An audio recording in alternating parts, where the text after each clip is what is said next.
नमस्कार दोस्तों अक्सर आपने सुना होगा कि ज़िंदगी बहुत अनमोल वस्तु होती है, जिसमें इंसान कभी हंसना, कभी खेलना, कभी रोना, कभी लड़ाई झगड़ा करना, इससे न जाने कितनी चीज़ें इंसान अपने जीवन में करते रहते हैं। ऐसे एक कहानी मुंबई शहर में रहने वाले लोगों की रहती है, जिसमें एक छोटे से मामले को लेकर राजनेता की ज़िंदगी में आफत आ जाती है। यह कहानी मुंबई शहर के जनता की समस्या रहती है, जिन्हें अपने देश के राज्य मंत्री धीरूभाई जी से आपत्ति रहती है, जिनके म्यूनसिपाल्टी वाले मिलकर पूरे स्टॉक की वाट लगा डालते। जिस बात पर मैंने मंत्री जी से मुलाकात की और उनसे कहा, नमस्ते मंत्री जी। तब मंत्री जी मुझसे कहते हैं, नमस्ते नमस्ते। तब मैंने मंत्री जी से कहा, हम आपको कुछ नहीं समझते।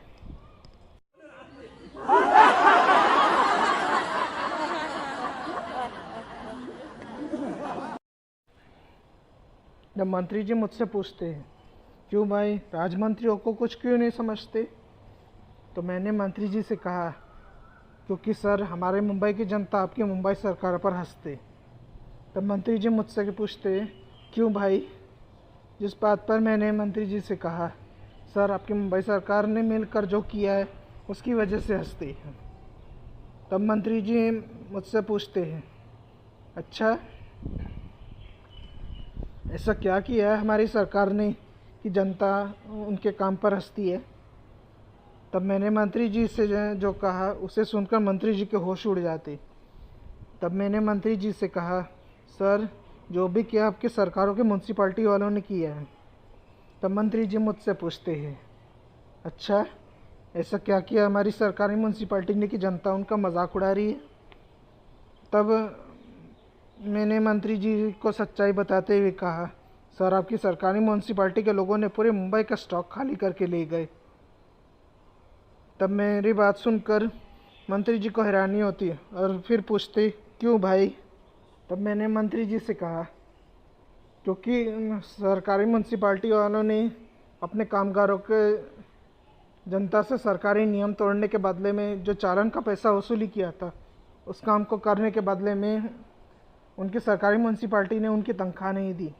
इसलिए पूरी मुंबई म्यूनसिपाल्टी के कामगार लोग मुंबई का कपड़ा बाज़ार में घुसकर सभी दुकानों से चड्डी, लंगोट, पतलून, लुंगियाँ उठाकर म्यूनसिपाल्टी की गाड़ी में भरकर मैं म्यूनसिपाल्टी विभाग में ले गए।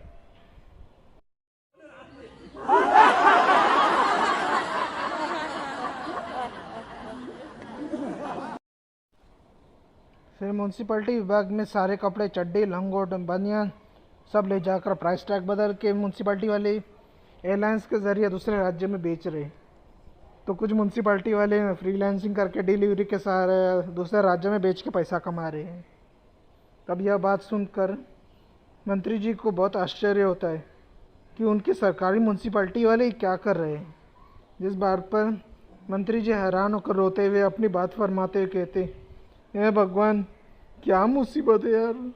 एक छोटी सी तनख्वाह इन लोगों के रुक जाने के कारण ये म्यूनसिपाल्टी वालों ने पूरे मुंबई का कपड़ा बाज़ार में चड्डी, लंगोट, लुंगी, बनियान, पतलून चुरा कर दूसरे राज्य में बेच रही। सालों ने मेरे पूरे देश सरकार की नाक कटवा दी इन म्यूनसिपाल्टियों ने। तब मैंने मंत्री जी से कहा, सर वो तो करेंगे ही ना। आपकी सरकार ने उनकी तनख्वाह जो काट के बैठी है, पूरे मुंबई स्टॉक मार्केट की वाट लगा के साला जीएसटी बढ़ा डाली है। इसके लिए पूरी मुंबई सरकार, विधायक, अधिकारी लोग चिंतित हो उठे हैं कि अब जीएसटी का मामला निपटा करके टैक्स सब्सिडी को कैसे हाथ में लाएंगे। तब यह बात सुनकर मंत्री जी का सीना धड़क उठता है और फिर अपना माथा पीटते हुए कहते, हे भगवान, यह आजकल के म्यूनसिपाल्टी वालों को धंधा करने की तमीज़ है कि नहीं। जिस बात पर मैंने मंत्री जी से कहा, अरे सर, वो लोग को कपड़े गंदा करने से पहले साफ़ करने की तमीज़ नहीं है, धंधा करने की तमीज़ कहाँ से होगी।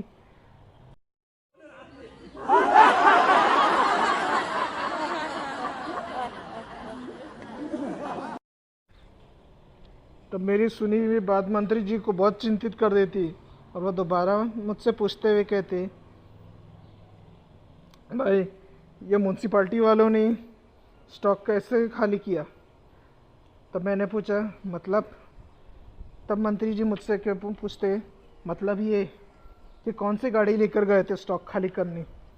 तब मैंने मंत्री जी को जो सवाल पर जवाब दिया उस पर मैंने कहा, सर अब जो बात मैं आपको बताऊंगा ना उसे सुनकर आपके ब्लड प्रेशर हाई हो जाएगी। तब मंत्री जी मुझसे पूछते, अच्छा तो बताओ भाई ऐसी कौन सी बात है जो तुम हमें बताना चाहते हो। तब मैंने मंत्री जी से कहा, सर वो पानी बेचने वाली जो कंपनियां है ना, जो पानी का टैंकर लेके बेचती है, जो पेट्रोल बेचने वाली वो कंपनियां पेट्रोल का टैंकर लेके बेचती है, और जो तेल बेचने वाली कंपनी है जो तेल का टैंकर लेके बेचती है ना, यही सब टैंकर लेके आते हो म्यूनसिपाल्टी वाले, और उसी सब पानी तेल पेट्रोलियम के टैंकर में पूरे मुंबई स्टॉक के कपड़े भर के लेके चले गए। जिस बात पर मंत्री जी मुझसे कहते हैं, भाई अगर ऐसी बात थी तो तुमने पुलिस में एफआईआर क्यों नहीं दर्ज की। तब मैंने मंत्री जी से कहा, सर कैसे पुलिस वालों के पास एफआईआर दर्ज करता है। तब मंत्री जी मुझसे पूछते, क्यों भाई। फिर मैंने मंत्री जी से कहा, सर पुलिस वाले तो घर पे बैठे हुए हैं। तब मंत्री जी मुझसे पूछते, क्यों भाई पुलिस वालों को क्या काम धंधा ड्यूटी नहीं है क्या। तो मैंने मंत्री जी से कहा, सर ड्यूटी तो है लेकिन ड्यूटी पे आएंगे कैसे जब कपड़ा बाज़ार में चड्डी लंगोट पतलून लुंगी कुछ मौजूद ही नहीं है। तो बिना चड्डी लंगोट पतलून बनियान के पहने बगैर पुलिस चौकी में ड्यूटी करने के लिए आएंगे कैसे, और कैसे एफआईआर दर्ज करेंगे। इसलिए पुलिस वाले भी घर पर आराम कर रहे। एक तरफ म्यूनसिपाल्टी वालों ने पुलिस वालों को पहनने के लिए चड्डी लंगोट पतलून लुंगी कुछ पहनने के लिए नहीं छोड़ा है जिससे कि वो ड्यूटी कर सके। यहाँ तक कि बच्चे का डायपर तक म्यूनसिपाल्टी वालों ने नहीं छोड़ा, वो भी निकाल के जो उठा के लेके चले गए। बेचारे छोटे छोटे बच्चे बिना चड्डी डायपर के मुंबई सिटी में घूम रहे। तो दूसरी तरफ बेचारी जनता ऐसे चड्डी लंगोट पतले बनियान के आउट ऑफ स्टॉक होने वाले मामले पर सीधा भूख हड़ताल कर दी, हंगर स्ट्राइक शुरू कर दिया। और बोले जब तक देश सरकार जनता के कपड़ों का स्टॉक वापस शुरू नहीं कर देंगे तब तक देश में भूख हड़ताल यानी हंगर स्ट्राइक जारी रहेगा।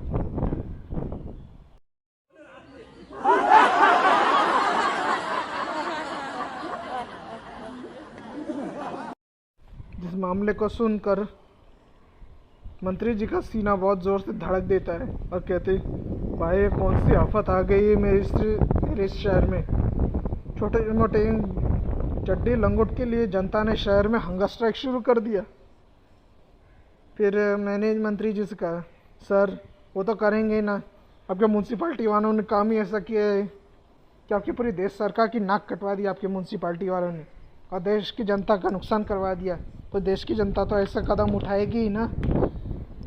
तब मैंने मंत्री जी से कहा, सर जाके देखिए कि क्या हाल बना दिया है बेचारे मुंबई की जनता का। बेचारे इन म्यूनसिपाल्टी वालों ने, बेचारे महिला लोग आदिवासी का ड्रेस पहन कर घूम रहे हैं, और बेचारे पुरुष छोटे छोटे बच्चे लोग टार्जन की चड्डी पहन कर म्यूनसिपाल्टी के कारण मुंबई में घूम रहे हैं। पहनने के लिए उनके पास कपड़े तक नहीं छोड़े। सर देखना नहीं तो कभी म्यूनसिपाल्टी वालों को दिमाग घुमा तो आपके बच्चे लोग की भी चड्डी लंगोट पतलून बनियान निकाल के लेके चले जाएंगे।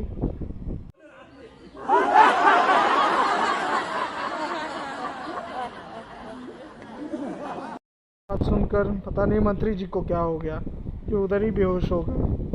उनको पता था कि यह सुनने के बाद मंत्री जी का सीना धड़क जाएगा और बहुत बड़ा झटका लगेगा, लेकिन इतनी ज़ोर से लगेगा ये हमको नहीं पता था कि बेचारे जीसस क्राइस्ट के पास स्वदेश में ही प्रस्थान कर लिए। उस दिन के बाद भाई लोग मंत्री जी ने कभी अपनी ज़बान नहीं खोली और ना ही कभी उनकी आवाज़ सुनने को मिला।